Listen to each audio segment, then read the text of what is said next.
கோவை நாடாளுமன்ற தொகுதிக்கு அரசியல் கட்சியினர் பிரச்சாரம் தொடர்ந்து நடைபெற்று வருகிறது. இந்நிலையில் கோவை நாடாளுமன்றத்திற்கு உட்பட்ட கோவை சூலூர் சட்டமன்ற தொகுதிக்கு உட்பட்ட பகுதிகளில் அதிமுக, பாஜக ஆகிய இரு தரப்பினரும் தேர்தல் பிரச்சாரத்தில் ஈடுபட்டு வந்தனர். அப்பொழுது தொட்டிப்பாளையம் பகுதியில் அதிமுக வேட்பாளர் சிங்கே ராமச்சந்திரன் மற்றும் சூலூர் அதிமுக சட்டமன்ற உறுப்பினர் கந்தசாமி மற்றும் அதிமுக நிர்வாகிகள் வாக்கு சேகரிப்பில் ஈடுபட்டு கொண்டிருந்த போது அதே பகுதியில் பிரச்சாரத்திற்கு பாஜக மாநில தலைவர் அண்ணாமலை வந்துள்ளார். அப்பொழுது அதிமுகவின் பிரச்சார வாகனத்தை பாஜக பிரச்சார வாகனம் ஒன்று உரசிவிட்டு நிற்காமல் சென்றதாக கூறப்படுகிறது.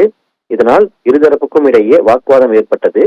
அப்போது பிரச்சார வாகனத்தில் இருந்து இறங்கிய அதிமுக வேட்பாளர் சிங்கே ராமச்சந்திரன் மற்றும் சட்டமன்ற உறுப்பினர் கந்தசாமி உட்பட அதிமுக நிர்வாகிகள் அண்ணாமலையின் பிரச்சார வாகனத்தை சிறைப்பிடித்து சாலையில் அமர்ந்து சாலை மேல் ஈடுபட்டனர்.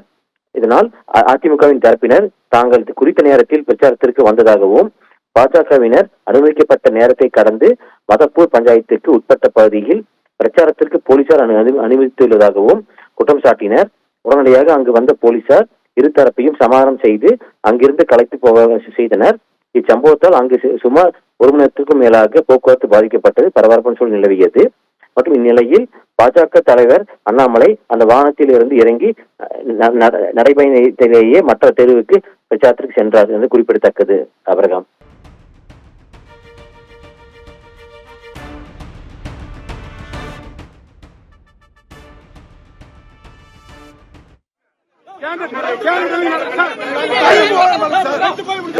அவர் வந்து பேசணும். நாங்க பாட்டு போடுறோம்.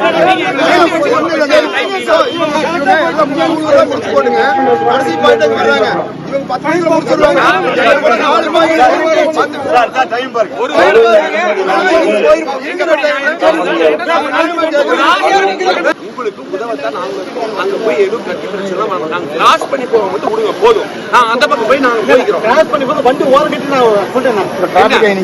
நடந்தா போக வேண்டியது. நடந்து போயிடலாம்.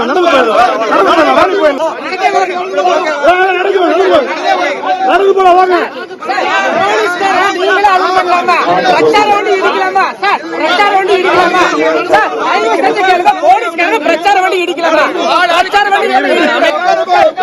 அராஜகம், அராஜகம், காவல்துறை அராஜகம், பாஜகவிற்கு ஆதரவா?